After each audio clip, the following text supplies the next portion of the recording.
What would you do if someone ripped your dress just because they thought you didn't belong? Vanessa didn't raise her voice, but her silence changed everything. The room fell silent. Not the kind of quiet that comes after a speech or a toast. This was heavier, the kind of silence that makes your skin prickle. Every head in the Harborview Hotel ballroom turned toward the same spot near the grand staircase.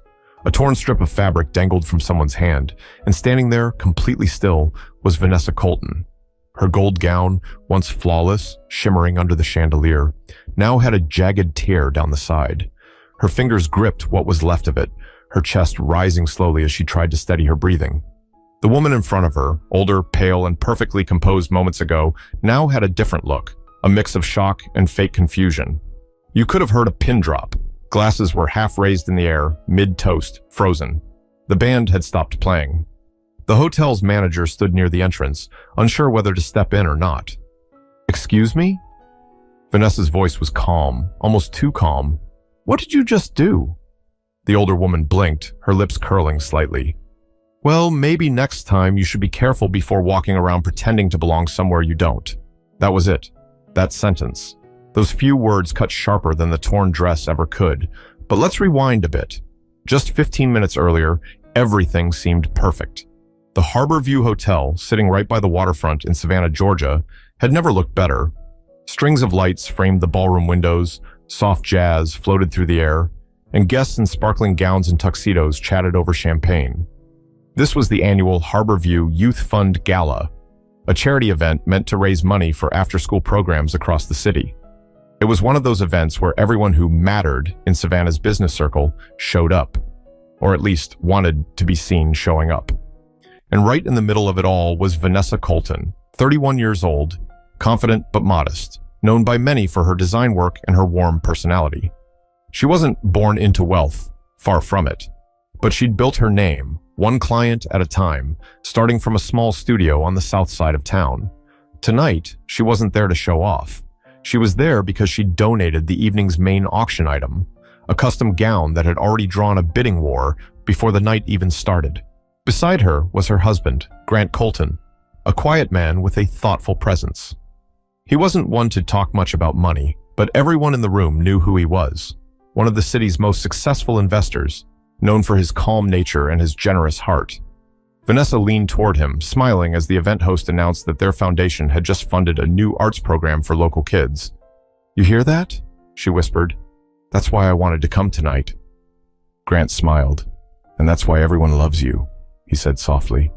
But as Vanessa walked away to greet an old friend near the bar, someone else's eyes followed her. Someone who didn't recognize her name, didn't care about her work, and made a decision in seconds based on nothing but assumptions. That someone was Evelyn Grant, one of the event's biggest donors, and as people often said behind her back, the kind of woman who thinks the world revolves around her table. Evelyn had noticed Vanessa talking with guests, laughing, moving gracefully through the room. But in Evelyn's mind, Vanessa didn't fit the picture. Not here, not in this ballroom. So when Evelyn saw Vanessa pause near a tray of champagne glasses, reaching to grab one herself, she made her move. "Finally," Evelyn muttered, under her breath, waving her fingers impatiently. "Could you get me one of those? The chilled ones, not the flat ones. Please hurry." Vanessa blinked, unsure if she was being serious. "I'm sorry." Evelyn frowned, her tone sharpening. "You heard me." "You're serving, aren't you?" The air between them stiffened. For a moment, Vanessa just stood there, half in disbelief, half deciding whether to laugh or correct her. But she chose grace, always grace. "No, ma'am," Vanessa said gently. "I'm not staff. I'm just—" But Evelyn's hand was already in motion, and that's when it happened. A few hours before the gala began, Vanessa Colton stood in front of her full-length mirror at the Harborview suite, adjusting the final pin in her hair. Her reflection looked calm, but inside, her heart was fluttering. It wasn't nerves. It was pride. Her gown, the one she'd spent weeks designing and stitching herself, was finally complete. Gold satin cut to flow effortlessly, with subtle embroidery near the waist. Just enough detail to show artistry without shouting for attention. It wasn't just a dress. It was a piece of her story. Grant appeared behind her, straightening his tie. "You look like you designed it for a queen," he said, leaning against the doorway. Vanessa smiled, smoothing the skirt. Maybe I did. Just didn't know I'd be wearing it. She turned toward him. Do you remember when I first told you I wanted to design gowns full-time? He nodded. You were still sewing at the kitchen table, using those old fabric scraps your aunt gave you. And everyone said I should find something more stable, she said, rolling her eyes with a smirk. Now look where we are. Grant walked over, his hand finding hers. I knew you'd make it. You don't stop until you do. There was a quiet confidence in him, the kind that didn't need to prove anything. Together, they made an unlikely pair in the eyes of Savannah's old money crowd, the self-made millionaire investor and the black designer who'd carved her way up through sheer persistence and talent. But to them, it wasn't about class or status. It was about building something meaningful. When they arrived downstairs, the valet already recognized them. Good evening, Mr. and Mrs. Colton, he said, opening the door to their black sedan. Beautiful night for the gala. Vanessa smiled warmly. Thank you, Marcus. Hope you get to catch some of that live music later. That was Vanessa, kind to everyone, from the servers to the donors. She never saw people as positions, just people. Inside the ballroom, it was a world of glittering crystal chandeliers, laughter echoing off marble floors, and the faint scent of fresh lilies. Savannah's elite mingled effortlessly, talking about stock portfolios, foundation dinners, and travel plans. But Vanessa wasn't the kind to get lost in conversation for appearances. She preferred the corners, the quiet spaces where real stories lived. Mrs. Colton, someone called. It was Marjorie Chen, a local art teacher and longtime friend. I just wanted to thank you for sponsoring my students' exhibit last month. They've been talking about you nonstop. Vanessa chuckled. They're the ones with the talent. I just gave them fabric. A small group of people gathered around her. Donors, artists, and even 2 high school girls volunteering at the event. She spoke to them like equals, listening more than she talked. But across the room, not everyone shared that view. Evelyn Grant, perfectly styled in pearls and a tailored cream suit, had already made a mental note. She leaned toward her friend, whispering behind her glass of white wine. It's just sad, really. Some people don't know when to stay in their lane. Her friend gave a hesitant laugh, the kind you give when you don't want to be part of something ugly, but don't have the courage to stop it. Vanessa didn't notice the looks. She was too focused on joy. The auction was starting soon, and she couldn't wait to see how much her gown would raise for the foundation. When she finally excused herself to grab a drink, she moved with easy grace. Guests smiled at her as she passed, some out of genuine respect, others out of curiosity. The waiter with the tray of champagne stopped briefly to refill glasses. Vanessa reached for one, and that's when she felt a tap on her shoulder. A sharp voice followed. Finally! I've been waiting. Do you mind getting me one too? At first, she thought it was someone joking, but when she turned and met Evelyn's cold stare, she realized it wasn't. Vanessa smiled politely. I think there's a waiter right behind you who can help. Evelyn's lips tightened. Excuse me? You're not staff?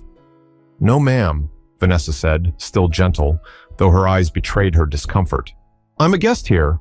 Evelyn tilted her head, eyes narrowing, as if the words didn't make sense. Oh, of course you are. She chuckled, but there was nothing kind in it. The tension could have ended there, but Evelyn's pride, or maybe her prejudice, refused to let go. And as Vanessa turned to leave, that's when Evelyn reached out, and everything changed. Evelyn Grant had been attending the Harborview Gala for nearly 2 decades, and in her mind, that meant she owned the room. The staff greeted her by name, the photographers always seemed to find her first, and the event organizers made sure her seat was front and center, every single year. She wasn't from Savannah originally. She'd married into an old money family from Charleston, but she'd spent years cultivating the right friendships, the right charities, the right image. And tonight, she intended to keep it that way. That's why when she saw Vanessa Colton walking across the ballroom, poised, radiant, confident, something in Evelyn tightened. It wasn't just that Vanessa stood out. It was that she seemed comfortable. Too comfortable for someone Evelyn didn't recognize. Evelyn's world revolved around names, family names, business names, last names printed on plaques and invitations. But she'd never heard Colton before. To her, that meant one of 2 things, either new money or no money at all. As Vanessa walked past the champagne table, Evelyn's curiosity turned into irritation. She thought Vanessa was smiling too much, talking too freely, and looking too elegant for someone who hadn't earned her place. "Excuse me," Evelyn said sharply, tapping her manicured nails against the glass she held. "Would you be a dear and grab me one of those chilled ones?" Vanessa turned, surprised. "Oh, I don't work here, ma'am." Evelyn blinked as if she hadn't heard correctly. "You don't what?" "I'm not staff," Vanessa said again, her voice soft but steady.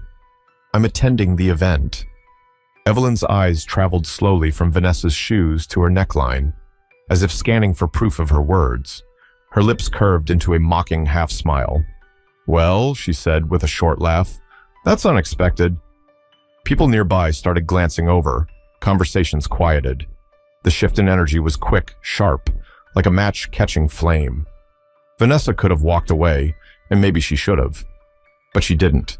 She looked Evelyn right in the eye and said, "It shouldn't be." Evelyn tilted her head, tone dripping with condescension.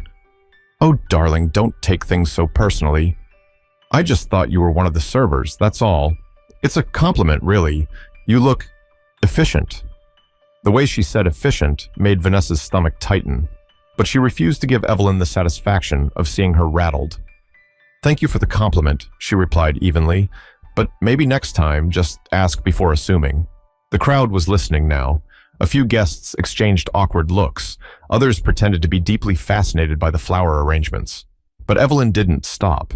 Her ego had been bruised, and she wanted to win the moment. "Oh, come now," she said, letting out a sharp laugh. "You can't seriously be offended by a simple mistake. You people are always so—" She didn't finish the sentence. Maybe she realized how close she was to crossing a line she couldn't take back, or maybe she didn't care. Vanessa took a small step back, choosing calm over chaos. "Enjoy your evening, ma'am." That should have been the end of it, but Evelyn reached forward, grabbed the fabric of Vanessa's gown near the hip, and said, "Don't walk away from me while I'm talking to you."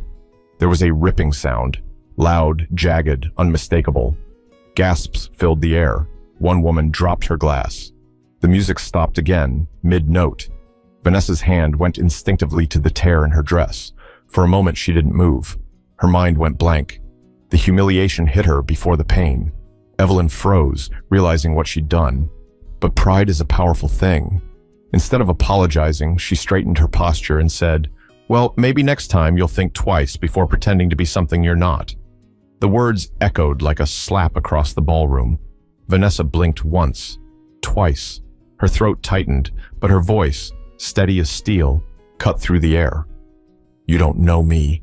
You don't know what I've worked for, but you just showed everyone exactly who you are." A murmur spread through the crowd. People were whispering now, some pulling out their phones, others shaking their heads.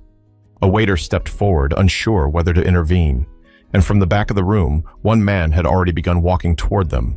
Tall, calm, quiet, his face unreadable, his tuxedo crisp, his eyes locked on the scene ahead. Grant Colton. But no one knew yet who he was, or how the next few minutes would turn the entire evening upside down. Grant Colton didn't rush. He didn't raise his voice. He simply walked, his steps steady, deliberate. The kind of calm that comes right before a storm. Every eye in the ballroom followed him as he made his way toward Vanessa, who stood frozen in place, still clutching her torn dress. The shimmer of the fabric now looked like a wound under the light. Evelyn turned slightly, pretending she didn't notice him at first, but her posture shifted. Shoulders stiffening, chin lifting, like someone caught but refusing to admit it. Grant stopped just beside Vanessa. His presence alone filled the silence. He looked at her first, not saying a word, just scanning her face, her eyes glistening, her breathing shallow. Then, gently, he placed his hand over hers, covering the tear. "You okay?" he asked quietly. Vanessa swallowed hard, forcing a nod. "I'm fine," she whispered, though her voice trembled. Grant exhaled, turning to Evelyn. "You tore my wife's dress." The word wife hit the room like a thunderclap. A few gasps slipped out. Someone whispered, "That's his wife?" While another muttered, "Oh my God." Evelyn blinked, her confidence faltering for the first time. "Wait, your wife?" she stammered. Grant's voice didn't waver. "Yes, my wife." Vanessa Colton. He paused. You know, the woman whose gown was auctioned tonight for $50,000. The one you were bidding on before you lost. Evelyn's face went pale. I didn't realize... That's the problem, Grant interrupted, still composed, but with an unmistakable edge. You didn't realize because you didn't care to. The crowd stayed silent, watching, waiting. Even the hotel staff stood still. Vanessa could feel every heartbeat in her chest. She didn't want this scene, this public humiliation, not for her, not even for Evelyn. But it was too late to undo what had already happened. Evelyn tried to recover, forcing a smile. Mr. Colton, I'm terribly sorry for the misunderstanding. It was an honest mistake. Grant raised an eyebrow. Honest? Evelyn nodded quickly. Yes, of course. I just thought she was one of the servers, that's all. These things happen. He took a step closer. No, they don't just happen. You didn't see a server, Mrs. Grant. You saw a woman who didn't fit the picture you had in your head, and instead of questioning that picture, you acted on it. Evelyn opened her mouth, but no words came out. The confidence she'd worn like a badge was gone. Vanessa touched Grant's arm softly. Grant, she said under her breath, trying to calm him. But he wasn't angry, not in the way most people expected. His tone was too even, too controlled. That made it worse for Evelyn. Mrs. Grant, he continued, my wife worked for years to be here. She built her career from nothing. Every stitch in that dress, the one you just tore, came from her hands. She spent nights sewing while other people slept, all because she believed in creating something beautiful out of hard work. He glanced toward the crowd, and now, in a room full of people meant to represent generosity and charity, she's standing here being humiliated for existing in a space she earned. Someone near the back clapped once, then stopped, unsure if it was the right moment. But the sound broke the tension just enough for Vanessa to take a breath. Evelyn's face flushed deep red. Mr. Colton, I truly didn't mean any harm. Vanessa finally spoke, her voice soft but strong. You may not have meant harm, but that doesn't mean you didn't cause it. The words hung in the air. Vanessa could have walked away, but instead, she took a small step forward, the kind of step that carried years of dignity behind it. When I walked into this room tonight, she said, I came to celebrate the programs we're funding for young people, kids who dream big even when the world tells them to dream small. I came here to raise money, not to raise my voice. She glanced at her torn dress. But maybe this needed to happen. Because sometimes people like you need a reminder that kindness isn't about who you sit next to. It's about how you treat the people you think no one's watching. The guests began murmuring again, their faces heavy with realization. Grant reached into his pocket, pulled out his checkbook, and handed a signed slip to the host standing nearby. Add another 100,000 to the donation, he said, in my wife's name. The host nodded silently, unsure what to say. Evelyn took a step back, eyes glistening. For the first time, she seemed smaller, not in size, but in spirit. I'm sorry, she whispered. It wasn't loud enough for everyone to hear, but Vanessa did. Vanessa simply nodded. I hope you mean that. And then she turned to the crowd, shoulders straight, chin high, the very picture of grace. Let's get back to what tonight was supposed to be about, she said.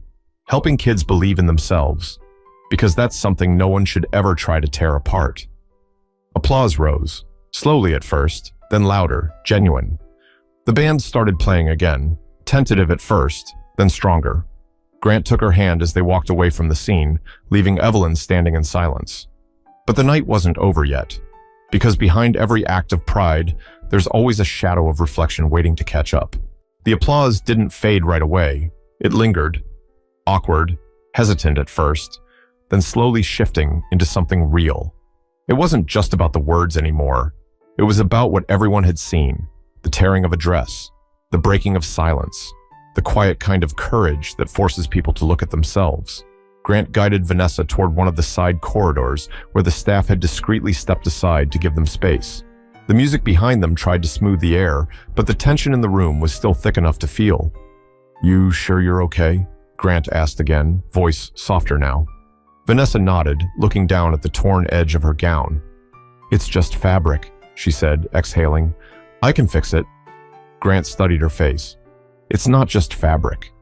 It's the way she grabbed you, the way she looked at you, I know. Vanessa paused, her gaze distant.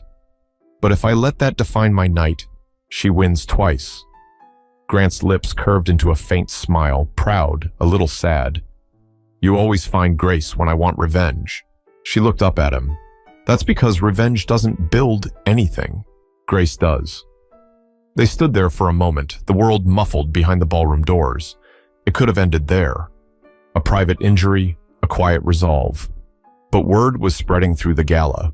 People were whispering in corners, retelling what happened like it was a story they'd just witnessed on live TV. Some were angry for Vanessa, others were embarrassed for Evelyn, and a few were trying to decide which side of the room they should stand on, because in places like Harborview, silence was safer than honesty. Inside, Evelyn sat alone at her table, hands folded tightly. Her friends had drifted away. A waiter offered her a glass of water, and for once, she didn't correct the temperature or complain about the glass being smudged. She just stared at it, her face blank. The host approached the microphone. "Ladies and gentlemen," he said cautiously, "we'd like to resume the program. Tonight has been emotional, but it's also reminded us why we're here, to make change possible." There was a low murmur of agreement. Then the spotlight shifted toward the side door as Grant and Vanessa re-entered the room. The crowd turned quiet again, but this time the silence felt different, respectful. Grant motioned to the host, who handed him the microphone without a word. He stood at the center of the ballroom, tall and calm, scanning the faces of people who suddenly didn't know where to look. "I wasn't planning to speak tonight," he began, "but I think I need to." Vanessa watched him from near the stage, her heart swelling with both pride and worry. Grant continued, his tone measured, his words sharp enough to matter. "My wife and I came here tonight to support this foundation because we believe every child deserves a chance to grow without limits, to learn, to create, to be seen. But what happened tonight shows we still have a lot of work to do." He paused, letting the silence settle. Because it's easy to write a check. It's harder to confront the bias that lives quietly inside rooms like this. The kind that doesn't shout, but whispers in assumptions, in looks, in questions like, "Are you sure you belong here?" Evelyn's head dropped slightly. She didn't move. Grant's voice softened. "I'm not here to shame anyone. We've all been blind at times. All of us. But when you're given the chance to open your eyes, don't look away. Don't hide behind excuses. Just do better." The crowd was still, hanging on every word. He handed the microphone back, reached for Vanessa's hand, and turned to her with a small, private smile. "Let's go home," he whispered. But the host called out, "Before you leave, everyone, please join me in thanking the Coltons for their generosity tonight." The applause this time wasn't awkward. It was warm, united. A few people stood, then more. Before long, nearly the entire room was on its feet. Vanessa felt her throat tighten, but she didn't cry. She'd spent too many years teaching herself to stand tall, even when the world tried to shrink her. She leaned closer to Grant. "Thank you," she said softly. "For what?" he asked. "For reminding them who I am, without ever raising your voice." He smiled, squeezing her hand. "You didn't need me to remind them. You did that yourself." But outside those ballroom doors, Evelyn wasn't done processing what had happened, and what she would do next. No one expected. The gala wrapped up an hour later, but it felt like no one really knew how to leave. Conversations were quieter, eye contact shorter. The air had changed. What started as a night of celebration had become something deeper, a mirror held up to everyone in that room. Outside the Harborview Hotel, the valet line moved slowly.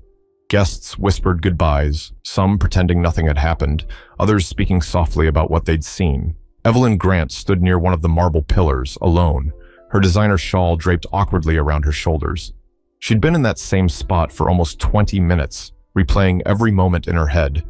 The rip, the silence, the way Grant Colton's voice had cut through her pride like a blade. When she finally saw Vanessa and Grant walking toward the valet, she hesitated. Her first instinct was to turn and disappear into her car, but something inside her stopped her feet from moving. "Mrs. Colton," she called, her voice uneven.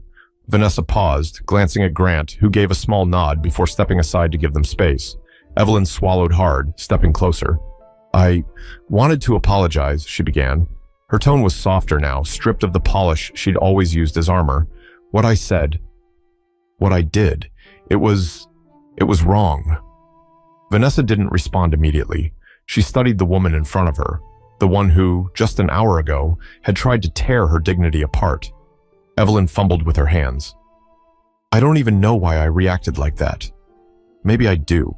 Maybe I've lived too long thinking the world should look a certain way, and tonight I realized how ugly that looks from the outside. The words hung between them, fragile but real. Vanessa's expression softened just a little. It takes courage to say that, she said quietly. But apology isn't the end. It's the beginning of something, if you mean it. I do, Evelyn said, nodding quickly. I really do. Vanessa gave a small smile. Then start there. Not for me, for yourself, for the people who'll look to you tomorrow and learn from what you choose to do next. Evelyn blinked back tears she hadn't expected. You're far kinder than I deserve. Maybe, Vanessa replied, but that's what breaks the cycle. She reached out her hand. Evelyn hesitated, then took it. The handshake wasn't long, but it was enough. It wasn't forgiveness wrapped in comfort. It was forgiveness with responsibility. Grant returned just as Vanessa was letting go. He gave Evelyn a polite nod, not out of approval, but acknowledgement. Good night, Mrs. Grant, Vanessa said, turning toward the waiting car. Take care of yourself. Evelyn stood there, watching them leave. For the first time in years, she didn't feel powerful or admired. She just felt human, and maybe that was the start of something honest. Inside the car, Vanessa exhaled deeply, resting her head against the window as the city lights blurred past. You handled that with grace, Grant said quietly. Vanessa turned to him, a faint smile crossing her lips. Sometimes, grace is the only thing left when the world tries to take everything else. He nodded. Do you ever get tired of having to be the bigger person? Her eyes lingered on the road ahead. Every day, she admitted. But if I stop, I lose more than they ever took from me. Grant reached for her hand again. You know, he said softly, that's why I fell in love with you. Vanessa laughed lightly. No, you fell in love with me because I fixed your suit jacket at that gala in Charleston 5 years ago. He smiled. That too.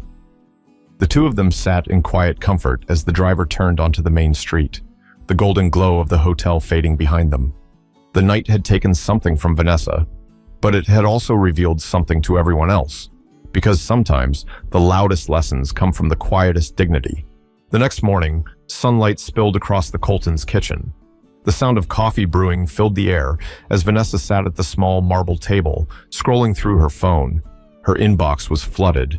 Messages from reporters, fashion blogs, and even a few strangers who'd witnessed what happened at the gala.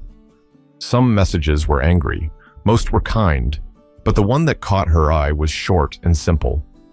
Thank you for standing tall last night. My daughter was there working as a server. She said she's never felt prouder to be who she is. Vanessa smiled, her eyes softening. That, she whispered, was worth it. Grant walked in, tie half done, coffee mug in hand. You're reading about it? She nodded. I wasn't going to, but I saw this message. She turned the screen toward him. He read it, then looked at her with quiet admiration. You made a bigger difference than you think.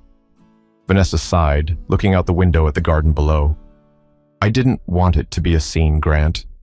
I just wanted to be seen. There's a difference. He nodded. You were. And so was the truth.